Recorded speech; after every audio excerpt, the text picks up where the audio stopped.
Bueno, bienvenidos a esta segunda sesión del primer módulo, que se llama, como vemos en pantalla, reinterpretar la adversidad. Como hablábamos, las adversidades son cosas que van a venir siempre.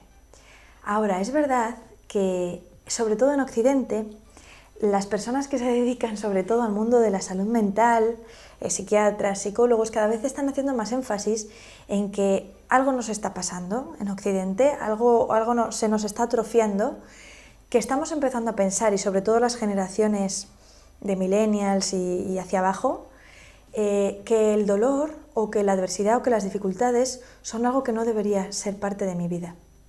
Son algo de lo que tengo que huir. El dolor es algo de lo que tengo que huir. Y no es lo normal.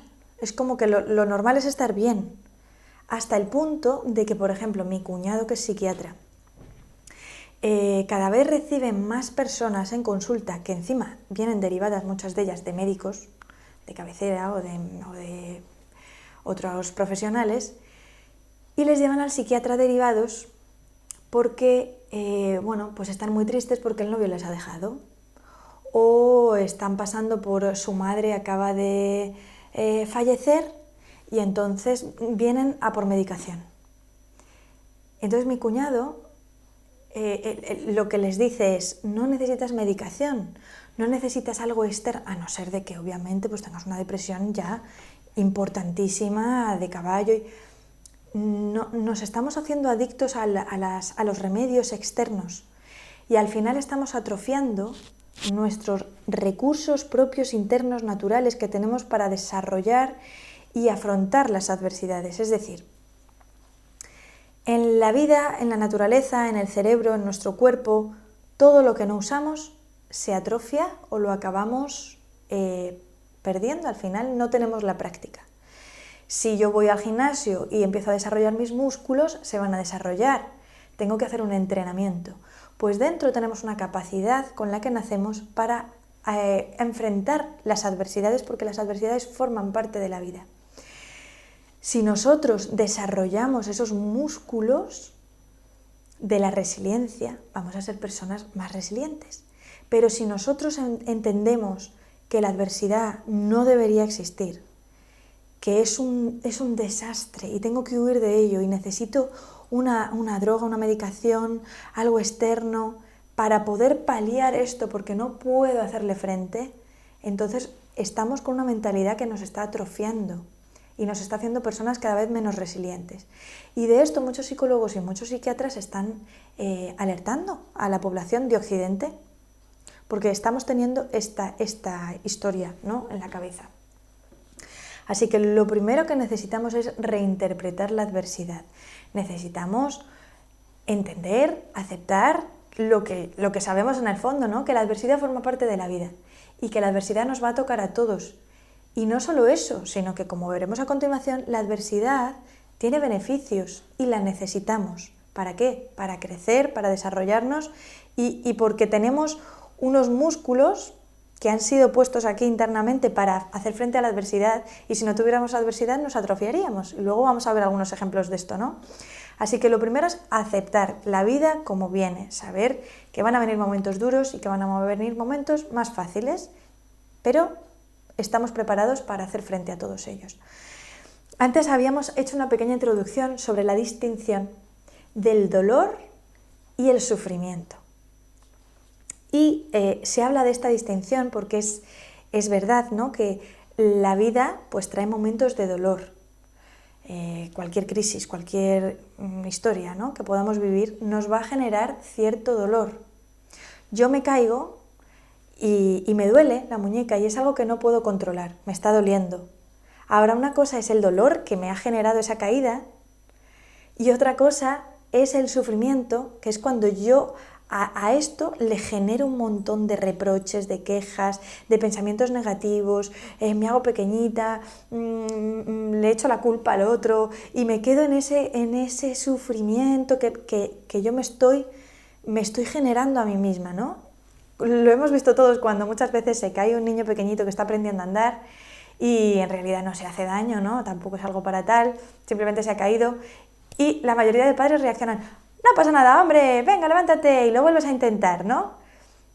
Eso sería una manera en la que nosotros hemos afrontado, la vida nos ha traído algo, ay, me duele, pero bueno, no me ayuda de nada quedarme ahí media hora, ay, ay, ay, haciendo el teatro, ¿no? Entonces, bueno, pues me ha dolido, me ha caído, pero me levanto.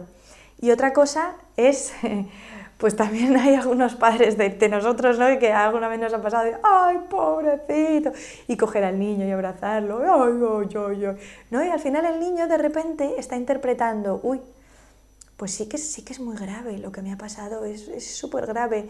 Y además, pero bueno, mira, menos mal que tengo aquí a mi mami, que ay, ay. Y al final le estamos provocando una interpretación muy diferente, de un poco de víctima, ¿no? Y esto es lo que nos puede pasar a nosotros en la vida. Así que había una historia, una parábola, que decía que la vida nos va a lanzar flechas, siempre nos lanza flechas, en momentos determinados.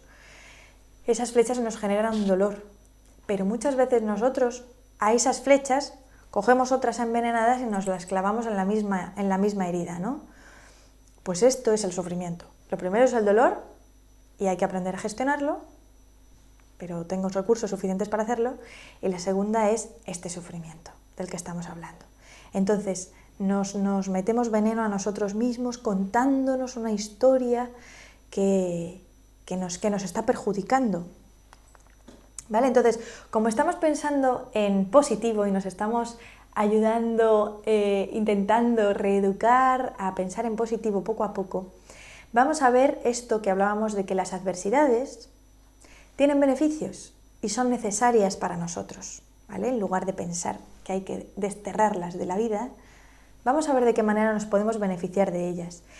Y a mí siempre me encanta contarlo con ejemplos que podemos ver en la naturaleza, con historias, con relatos, porque pienso que se nos quedan muy bien estos ejemplos. Y, por ejemplo, lo podemos ver con el tema de los viñedos. Yo no sé si vosotros entendéis de viñedos, si entendéis de viñedos, este ejemplo ya vais a saber el final antes de que os lo cuente. Pero yo no entendía de viñedos.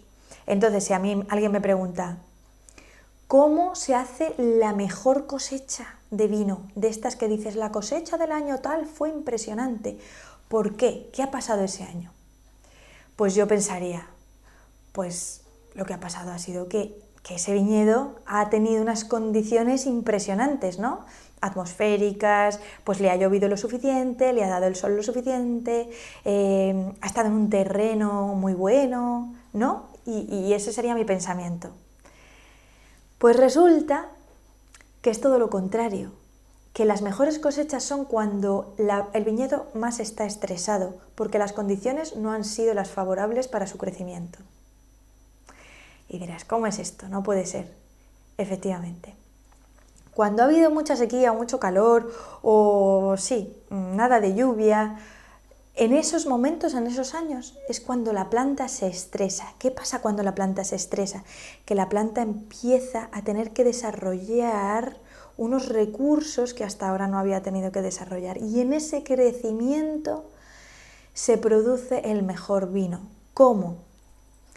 Pues resulta que las raíces de la vid, del viñedo, cuando no tienen agua suficiente, empiezan a tener que profundizar mucho más abajo. Y yo también podría pensar, bueno, si tú eres el encargado de cuidar esas viñas y ves que no está lloviendo, pues las riegas más. Pero ¿qué pasa con las raíces entonces? Que en lugar de ir hacia abajo, vuelven a la superficie y vuelven a coger los minerales que ya están de un terreno que ya está bastante gastado. ¿Qué pasa si no la riegas? Pues la planta va a sufrir un poco más, porque va a tener que hacer un esfuerzo mayor para profundizar. Pero ¿qué pasa cuando llega súper abajo, hasta el punto de que ninguna otra planta antes ha llegado a ese suelo? Pues que tiene minerales nuevos, que nunca han sido gastados. Y mientras que los minerales del suelo más exterior, o los nutrientes, o tampoco sé mucho de esto, así que perdonadme si cometo alguna barbaridad, pero me estáis entendiendo, ¿no? Todo lo que ella se podría alimentar de ese suelo más externo ya está medio gastado, y ya no tiene tanta chicha, ¿vale? Pues abajo del todo se encuentra con unos minerales que hasta ahora nunca habían sido descubiertos. Entonces es en ese estrés de la planta que ella tiene que hacer por fortalecerse, por estirarse y por buscar recursos que nunca antes había tenido que encontrar. Y luego encuentra lo mejor. Y al final esa es la mejor cosecha. Otro ejemplo. También tiene que ver con la naturaleza, pero ha sido un experimento que se ha hecho en Arizona. En Arizona, en medio del desierto y de dunas desérticas, se ha construido un invernadero, el más grande del mundo, y el proyecto se ha llamado Biosfera. ¿Qué han intentado hacer en este invernadero? Pues han dicho, vamos a demostrar que el hombre es capaz de generar vida y vida maravillosa en cualquier entorno, ¿no? Entonces vamos a crear en medio de este desierto un entorno inigualable. ¿Cómo? Con todo controlado, con inteligencia artificial. Vamos a ponerle tantas horas de sol, la temperatura, la lluvia, todo está perfectamente calculado. ¿Qué pasó? Que a alguien se le ocurrió decir, oye, ¿y por qué no plantamos árboles frutales? Seguro que la fruta tiene que salir de allí impresionante. La mejor fruta que se haya probado en el mundo. Entonces dijeron, ¡ay, qué buena idea! Vamos a plantar árboles frutales. Bueno, os podéis imaginar la fruta que salió súper grande, súper sabrosa. Muy bien. Ahora, ¿qué pasó? Pues que se empezaron a dar cuenta de que las ramas de esos árboles frutales se rompían. Y dijeron, qué raro, porque en el exterior, cuando la fruta es tan grande, pues es la fruta la que se cae, pero las ramas no se rompen, la fruta se cae al suelo. ¿Qué pasa? ¿Qué está faltando? Se dieron cuenta de que en su atmósfera perfecta, en su biosfera perfecta, no habían tenido en cuenta el meter un elemento que iba a estresar a la planta, como es el viento. El viento estresa las ramas. ¿Por qué? Porque al final pues las tiene todo el tiempo de aquí para allá, moviéndose, y no debe ser algo muy agradable, porque pudiendo estar quieto, ¿no? Que te estén moviendo todo el tiempo de un lado para otro, que nos pasa muchas veces en la vida, pues no es lo más agradable. Sin embargo, ¿qué pasa? Que la planta necesita viento para poder hacerse flexible y poder soportar el fruto que le venga. Porque si uno no se hace flexible en la vida, no puede soportar los logros que le vengan, las cosas que la vida le traiga o el propio fruto que uno dé, no lo puede soportar. Necesitamos el viento. Y con estos dos ejemplos y muchos otros que podríamos estar aquí contando, pero nos damos cuenta de que, igual que pasa en la naturaleza, porque la vida de la naturaleza es la misma vida que vivimos nosotros al final, la adversidad, el estrés, la falta de recursos, las temporadas de sequía forman parte de la vida, pero necesitamos entender que esas adversidades nos benefician, van a hacer que nosotros saquemos de nosotros lo mejor, lo que nunca habíamos tenido que buscar porque no lo necesitábamos, pero vamos a descubrir muchas cosas de nosotros mismos que ahora sí que las necesitamos y vamos a sacar lo mejor. Con esta perspectiva, pues podremos desarrollar el famoso músculo de la resiliencia.